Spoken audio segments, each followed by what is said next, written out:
జాతీయవాద జర్నలిజానికి అసలైన వేదిక నేషనలిస్ట్ హబ్ ని సబ్స్క్రైబ్ చేసుకోండి. నోటిఫికేషన్స్ కోసం బెల్ ఐకాన్ పై క్లిక్ చేయండి.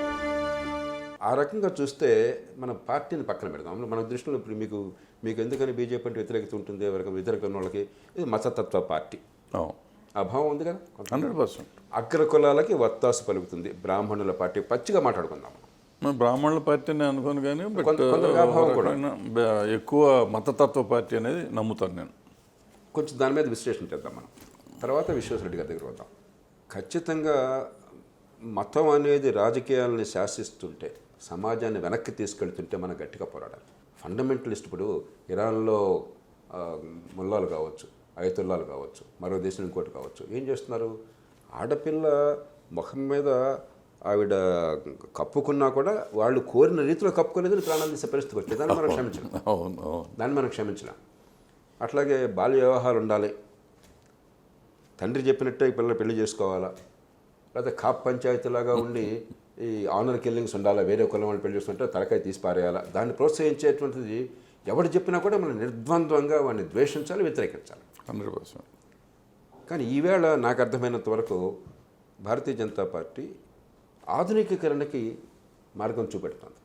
మహిళల హక్కుల విషయంలో మహిళలకి సంతానోత్పత్తి హక్కులు కావచ్చు, లేకపోతే విద్యా హక్కులు కావచ్చు, ఆర్థిక హక్కులు కావచ్చు, వివాహ హక్కులు కావచ్చు. పాతకాలపు సాంప్రదాయంలో ఉన్నట్టుగా ఆడపిల్లంటే నోరు మూసుకుని ఇంట్లో వంటింట్లో పనిచేసి సేవ చేయాలని చెప్పని కాకుండా మహిళల ఉన్నతి కోసం. కాబట్టి మతం పేరు వాడినా కూడా మతమౌఢ్యం కనిపించట్లా. నాకు నిజాయితీగా చెప్తున్నాను. నాకు మతం లేదు. నేను నిరీశ్వరవాదిని, లేదంటే కనీసం సంశయవాదిని.